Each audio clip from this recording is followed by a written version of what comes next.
গুৱাহাটীত সম্পন্ন north east open golf championship. নাৰেংগীৰ সেনা ছাউনীৰ গল্ফ কোৰ্ছত শ্ৰেষ্ঠত্বৰ যুঁজ। পুৰুষ মহিলা মিলি 150 খেলুৱৈৰ অংশগ্ৰহণ। অংশ ল'লে চুবুৰীয়া ৰাষ্ট্ৰ ভূটানৰ খেলুৱৈও। অসমত ক্ৰমাৎ জনপ্ৰিয় হৈছে অভিজাত খেল গল্ফ। সঞ্জীৱ জয়ছলৰ অধ্যক্ষতাত আসাম গল্ফ এছ'চিয়েশ্যনৰ প্ৰচেষ্টা অব্যাহত গল্ফক আৰু অধিক জনমুখী কৰাৰ।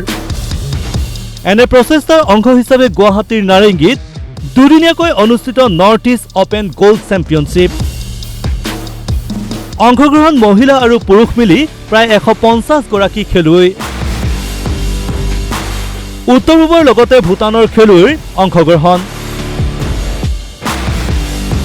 চেম্পিয়নৰ খিতাপ নিম দৰ্জী তামাঙলৈ। দ্বিতীয় স্থানত জাকিৰ হুছেইন। 14 ফেব্ৰুৱাৰীৰ পৰা দুদিনীয়াকৈ অনুষ্ঠিত হোৱা প্ৰতিযোগিতাখন পুৰুষ আৰু মহিলা দুয়োটা শাখাত অনুষ্ঠিত হয়। লগতে জ্যেষ্ঠ আৰু কনিষ্ঠ শাখাও থাকে। চূড়ান্ত খেলৰ পিছত অনুষ্ঠিত হয় বঁটা প্ৰদান আৰু সাংস্কৃতিক অনুষ্ঠান। কেইবাটাও কেটেগৰীত বঁটাসমূহ প্ৰদান কৰা হয়। কেমেৰা পাৰ্চন দশৰথ তালুকদাৰৰ সহযোগত জয়ন্ত শৰ্মাৰ ৰিপৰ্ট DY 365।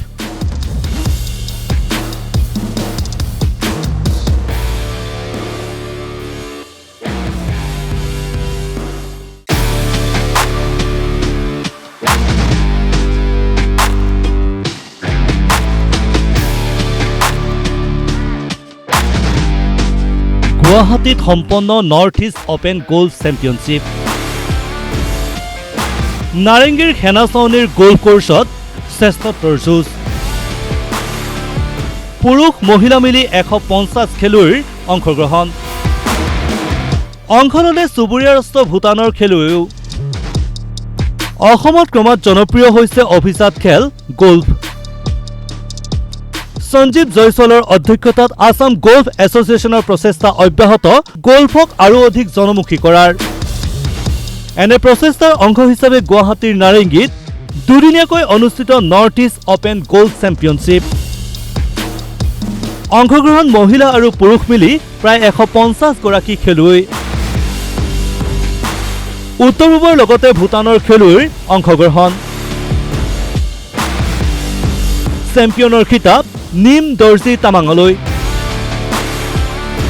দ্বিতীয় স্থানত জাকিৰ হুছেইন। 14 ফেব্ৰুৱাৰীৰ পৰা দুদিনীয়াকৈ অনুষ্ঠিত হোৱা প্ৰতিযোগিতাখন পুৰুষ আৰু মহিলা দুয়োটা শাখাত অনুষ্ঠিত হয়। লগতে জ্যেষ্ঠ আৰু কনিষ্ঠ শাখাও থাকে।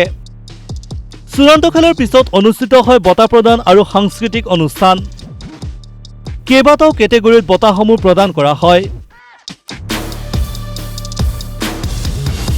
কেমেৰা পাৰ্চন দশৰথ তালুকদাৰৰ সহযোগত জয়ন্ত শৰ্মাৰ ৰিপৰ্ট DY 365।